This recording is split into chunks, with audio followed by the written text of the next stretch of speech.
Assalamualaikum Sobat Kimia. Pada kesempatan kali ini kita akan belajar mengenai konsep sel volta.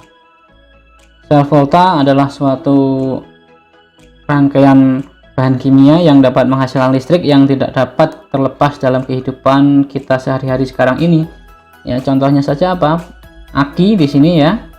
Baik aki kering, aki basah yang sekarang banyak sekali jenisnya, sangat kita perlukan untuk sumber kelistrikan di kendaraan bermotor kita. Kemudian baterai HP, kita nggak bisa lepas dari HP sekarang ini, dan alat-alat gadget gawai yang kita gunakan dalam kehidupan keseharian kita. Power bank ketika digunakan ya, semua jenis baterai ketika digunakan, dan baterai atau sistem penyimpanan listrik pada kendaraan listrik yang sekarang ini banyak digunakan, baik motor listrik, sepeda listrik maupun pada mobil listrik gitu ya. Itu prinsipnya adalah sel volta, di mana reaksi kimia dalam sel tersebut akan menghasilkan arus listrik yang dapat digunakan untuk mengoperasikan alat-alat elektronik tersebut.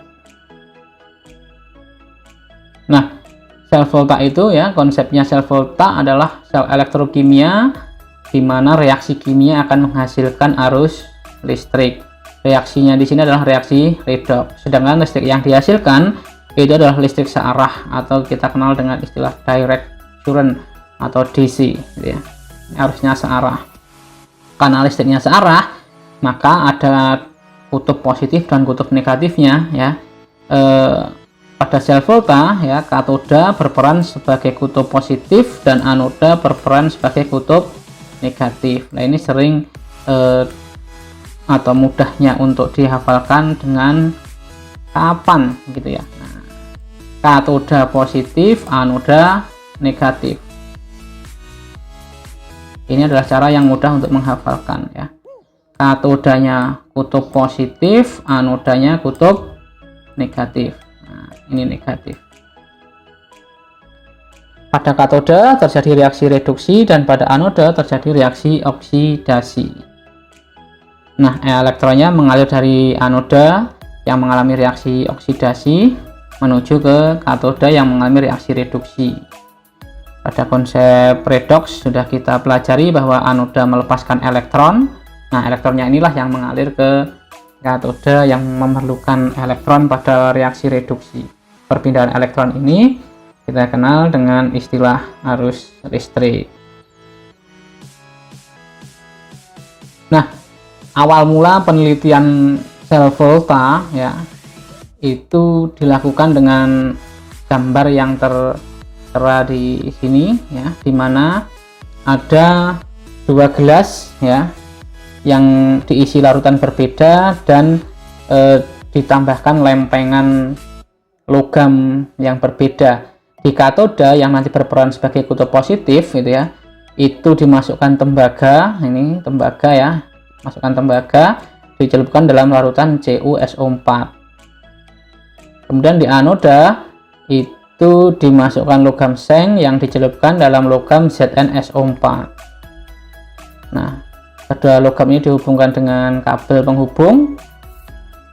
Di sini bisa voltmeter, bisa rangkaian lampu, bisa HP, bisa sistem kelistrikan mobil. Nah, karena energi listriknya, arus listriknya yang diambil dan digunakan dari sel volta tersebut pada baterai-baterai modern gitu ya. Tapi di sini digunakan voltmeter untuk mengetahui apakah reaksi kimia tersebut menghasilkan listrik atau tidak. Kemudian kedua larutan dihubungkan dengan jembatan garam. Nah, ini tabung U ini ya. Tabung U ini adalah jembatan garam yang dibuat dengan agar-agar, dimana agar-agarnya ditambahkan dengan garam yang bersifat elektrolit, nantinya umumnya adalah KCl yang ditambahkan untuk menjaga kenetralan muatan katode dan anoda fungsi dari jembatan garam ini. Nah, pada prosesnya ketika rangkaian ini terhubung akibat oksidasi di anoda ya, ini di sini terjadi oksidasi, maka jumlah Zn2+ ini akan meningkat ya. Zn2+-nya jumlahnya meningkat dan melepaskan elektron. Nah, elektron-elektron yang lepas di sini, akan mengalir ya, mengalir melalui kabel penghantar gitu ya. Nah, dengan arah ini adalah arah aliran elektron ya. Ini aliran elektron menuju ke katoda. Nah, di katoda ditangkap oleh Cu2+, ini elektronnya ditangkap oleh Cu2+, sehingga terjadi reaksi reduksi. Nah, membentuk Cu, sehingga di dalam lautan CuSO4 jumlah ion Cu2+ ini akan menurun ya. Zn2+ di sini bertambah karena lepas elektron, sedangkan elektron yang dilepas ditangkap oleh Cu2+, sehingga jumlah Cu2+ menurun. Nah, sedangkan banyaknya muatan plus dan min harus setara agar netral, maka disinilah fungsi jembatan garam ini. Dalam larutan ZnSO4 sini ya, masuklah ion Cl- dari jembatan garam. Ingat, jembatan garam tadi ada KCl, maka ketika terionisasi di sini bisa tersusun oleh K+ dan Cl- ya. Sini ada K+ dan ada Cl- di jembatan garam sini. Nah, Cl-nya ini masuk ke larutan untuk mengimbangi jumlah bertambahnya Zn2+ sehingga tetap netral. Sedangkan di dalam larutan CuSO4 di sini ya, di sini terjadi penurunan jumlah Cu ya. Dan ada kelebihan SO4 2- karena Cu2+-nya berkurang, SO4 2- tetap. Nah, untuk menyeimbangkan muatan, maka SO4 ini akan masuk ke jembatan garam menggantikan ion Cl- tadi yang masuk ke dalam larutan ZnSO4, sehingga tetap terjadi keseimbangan muatan plus dan min baik di anoda maupun di katoda. Nah, aliran elektron tadi yang dilepas dari anoda dan ditangkap di katoda menyebabkan terjadinya aliran arus listrik.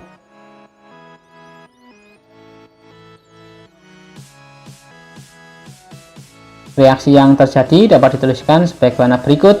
Di katoda atau kutub positif pastinya terjadi reaksi reduksi ya. Di sini ada Cu2+ menjadi Cu reduksi ya, muatannya turun dengan E0 plus 0,34 volt. Kemudian di anoda terjadi reaksi oksidasi.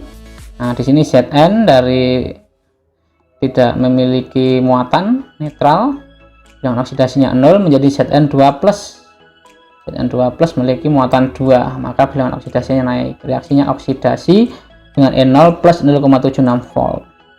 Reaksi gabungannya kita gabungkan yang sebelah kiri, ruas kiri digabung ya menjadi kesatuan dan di ruas kanan menjadi satu kesatuan. Elektronnya dapat saling menghilangkan. Jika belum sama, maka elektron disetarakan dulu dengan cara kali silang ya. Koefisiennya dikalikan agar elektronnya sama, karena elektron yang dilepas harus sama dengan elektron yang diterima. Kita gabungkan sebelah kiri Zn dengan Cu2+ ya. Untuk penulisannya boleh Cu2+ ditambah Zn atau dibalik Zn plus Cu2+, tidak ada masalah, asalkan yang di kiri tetap di kiri, yang di kanan tetap berada di ruas kanan. Total E0 selnya adalah jumlah atau penggabungan dari E0 katoda dan E0 anoda plus 0,34 ditambah 0,76 adalah plus 1,10 volt. Penulisan reaksi yang terjadi pada sel volta tersebut di atas ini juga dapat disingkat dengan notasi sel begitu seperti ini ya. Dapat dituliskan yang oksidasi dulu ditulis sebelah kiri ya. Pada notasi sel yang oksidasi ditulis dulu sebelah kiri. Yang oksidasi adalah Zn menjadi Zn2+, maka kita tuliskan di sini adalah Zn garis tegak ini untuk menunjukkan bahwa Zn berubah menjadi Zn2+ ya. Kemudian ada dua garis di tengahnya sini, ini untuk memisahkan setengah reaksi oksidasi dan setengah reaksi direduksi. Juga untuk menyimpulkan, garisnya dua ya, menyimpulkan ini adalah jembatan garam yang melambangkan bahwa notasi sel ini adalah notasi selnya yang dimiliki oleh sel volta. Yang sebelah kanan ya itu adalah reaksi reduksi. Aturan penulisannya diingat ya, yang kiri oksidasi, yang kanan reduksi. Cu2+ ya, ini Cu2+ menjadi CU. Nah, kita tuliskan CU 2 plus garis tegak CU. Selnya E0 selnya ya, ini kurang 0 di sini, E0 selnya ya itu sama dengan plus 1,10 volt. Nah, pada sel volta E0 nya harus bernilai positif gitu ya. Oke, demikian tadi belajar kita mengenai konsep sel volta. Semoga bermanfaat. Assalamualaikum warahmatullahi wabarakatuh.